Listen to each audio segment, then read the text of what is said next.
Hello everyone, and welcome to my Young and Restless official. I hope everyone is having a wonderful day. Before we begin, please hit the subscribe button and give this video a thumbs up. Young and Restless literally used a loud buzzer to jolt us out of our reverie as Sharon and Phyllis were kidnapped and imprisoned in a mental institution that had been abandoned.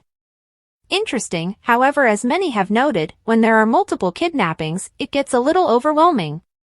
As Audra came clean about Holden and Damien got to know Lily, the storyline held our interest.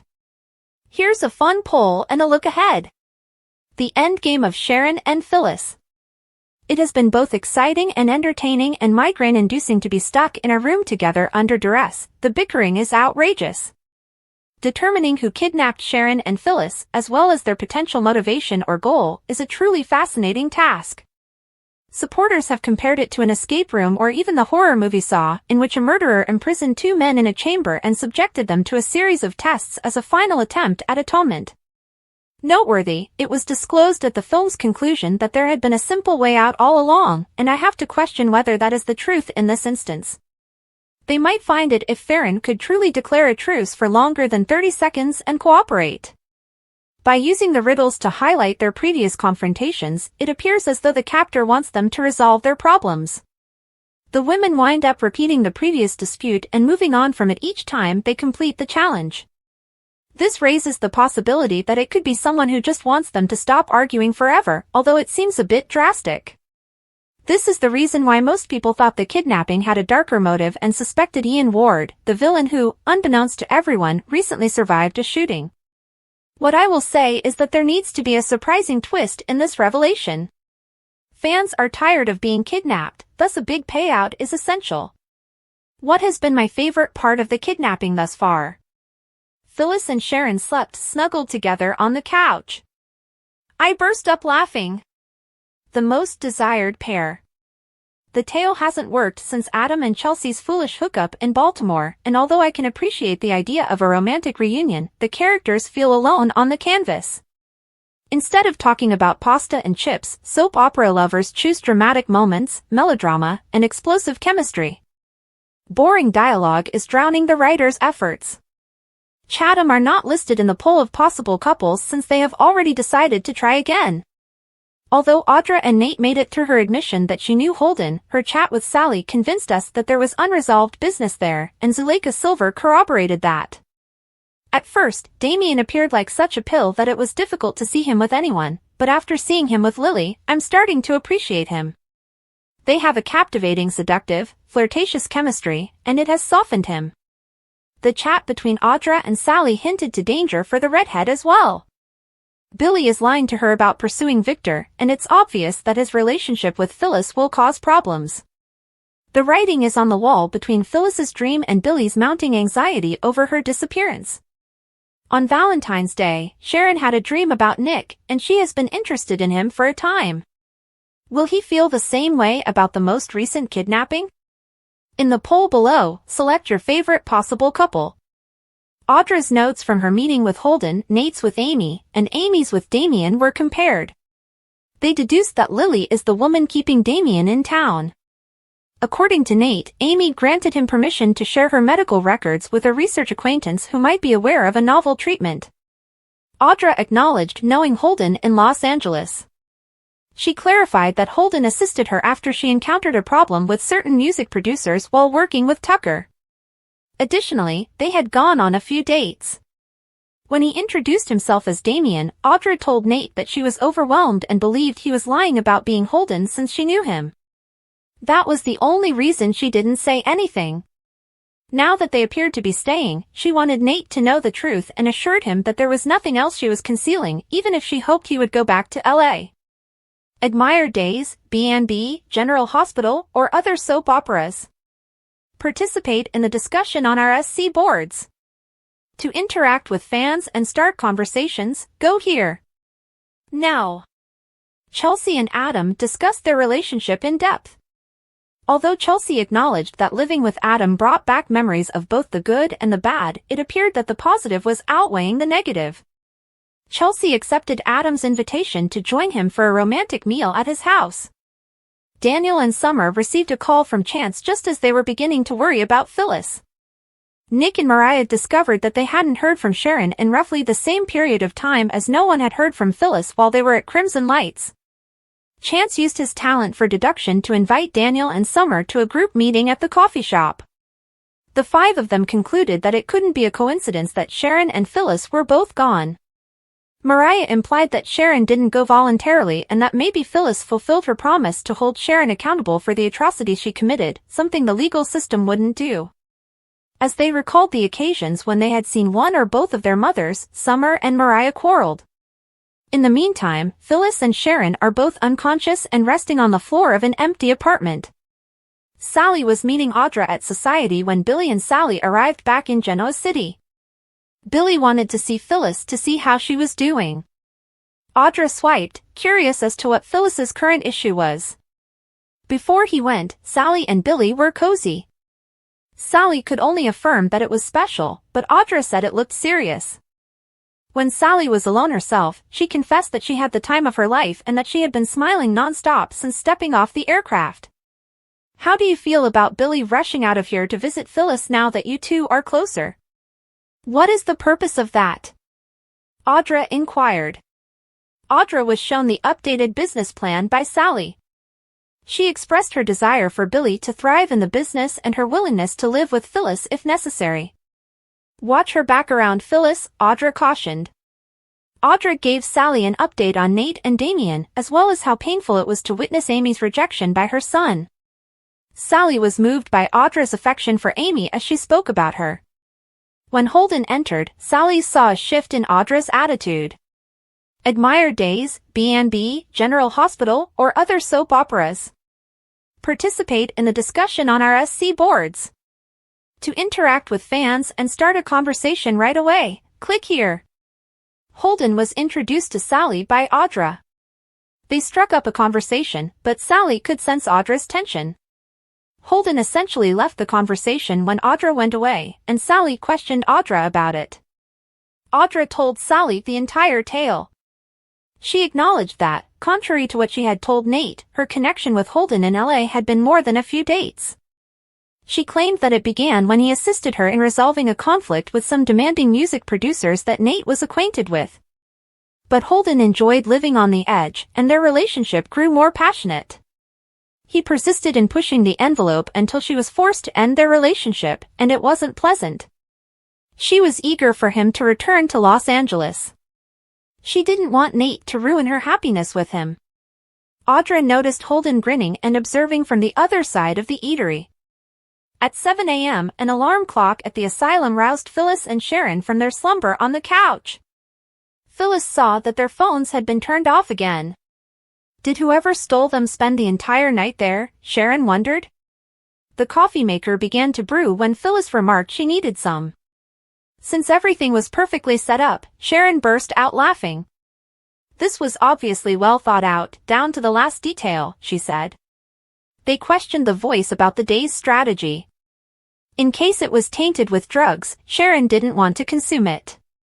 They began discussing how Sharon had been under the influence of drugs for several months. After giving her a cup of coffee, Phyllis inquired as to whether she preferred milk or sugar. Sharon questioned why Phyllis was treating her politely now. Sharon was informed by Phyllis that they had to put aside their hatred for one another in order to go on. Sharon concurred. The siren and the voice asking if they were ready to play disturbed them. Their phones rang. Sharon read, "I'm dark and gooey, bubbling and flowing, but there's acid behind the sweetness." It was a reference to the chocolate fountain where they had fought, and Phyllis knew it. When Phyllis did a hit article on her in Restless style, they revisited the incident. Sharon acknowledged that she regretted shoving Phyllis into the chocolate fountain since it was immature. She shouldn't have dragged her into the chocolate immediately after, Phyllis concurred. According to Phyllis, they were there to confront Nick, the true cause of their long-standing animosity.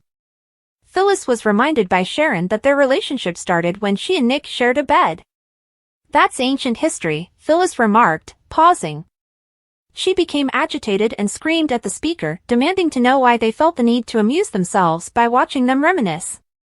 Phyllis claimed that she and Sharon had endured a terrible ordeal. She sobbed to Sharon, "Why are they doing this?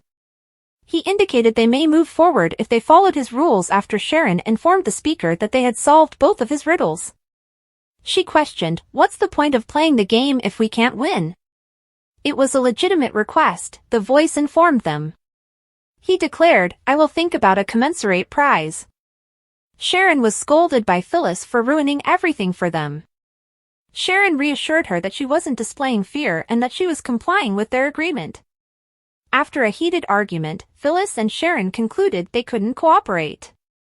Daniel and Nick enjoyed coffee at Crimson Lights and discussed Phyllis and Sharon, who had both called the previous evening to confirm they were not missing. According to Nick, that didn't make sense to him. He claimed that Sharon would be aware that the girls would become alarmed and want to check in with her to make sure she was all right if she disappeared for 10 minutes. Phyllis only called Summer, Daniel observed. The fact that they would both vanish and call at around the same moment struck Nick as strange. Daniel believed Nick was getting worked up over nothing and was searching for something to be wrong. Nick believed it was suspicious that both were using burner phones to contact home at the same time. He spent the most of the night pondering numerous hypothetical scenarios, and none of them were favorable. Billy entered as Daniel explained that Phyllis had instructed Summer not to inform Billy that she had left town. Nick and Daniel were joined by Billy.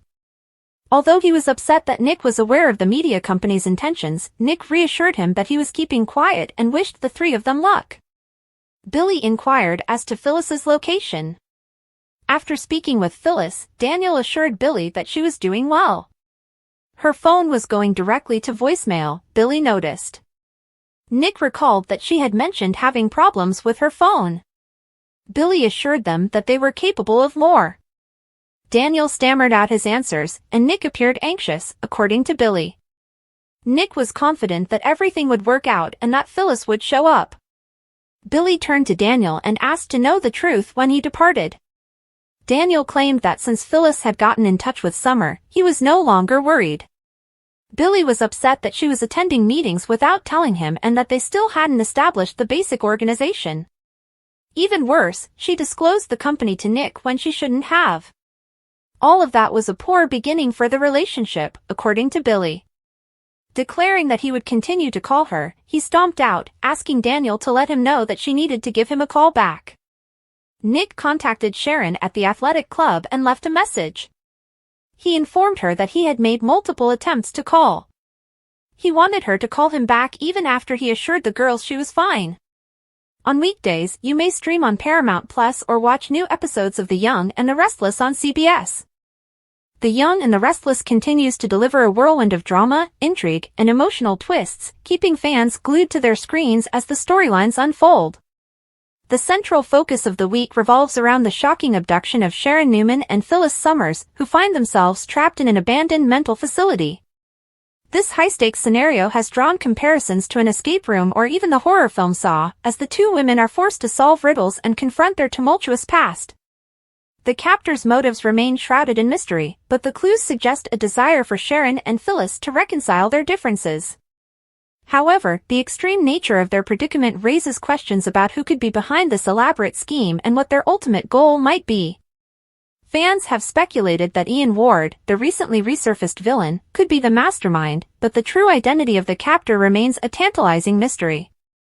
The storyline has been both fascinating and frustrating, as Sharon and Phyllis's constant bickering tests viewers' patience, but their rare moments of cooperation hint at the possibility of a deeper resolution. The dynamic between Sharon and Phyllis has been a highlight of the storyline, as their shared captivity forces them to confront their long-standing animosity. The captors' riddles, which reference key moments in their rivalry, such as the infamous chocolate fountain fight, serve as a catalyst for them to rehash old arguments and, ultimately, put them to rest. This suggests that the captor may have a personal stake in their reconciliation, but the extreme measures taken to achieve this goal raise suspicions about their true intentions. The storyline has been a roller coaster of emotions, from the absurdity of Sharon and Phyllis cuddling on the couch to the tension of their heated arguments. As the women work together to solve the captors' puzzles, viewers are left wondering if there's an easy escape route they're overlooking, adding an extra layer of intrigue to the plot.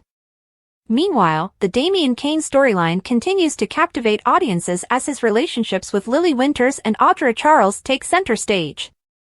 Damien's growing connection with Lily has softened his initially abrasive demeanor, revealing a more vulnerable and relatable side to his character. Their flirty and compelling dynamic has sparked speculation about a potential romance, adding a layer of complexity to the Winters family drama. Audra, on the other hand, finds herself grappling with the fallout of her past relationship with Holden Novak. Her confession to Nate Hastings about her history with Holden adds tension to their relationship, as Nate struggles to reconcile Audra's honesty with his own insecurities. Audra's determination to protect her relationship with Nate while navigating her unresolved feelings for Holden sets the stage for further drama, as Holden's presence in Genoa City threatens to disrupt her newfound happiness. Admire Days, B&B, General Hospital, or other soap operas. Participate in the discussion on our SC boards. To interact with fans and start conversations, go here. Now. Chelsea and Adam discussed their relationship in depth. Although Chelsea acknowledged that living with Adam brought back memories of both the good and the bad, it appeared that the positive was outweighing the negative. Chelsea accepted Adam's invitation to join him for a romantic meal at his house. Daniel and Summer received a call from Chance just as they were beginning to worry about Phyllis.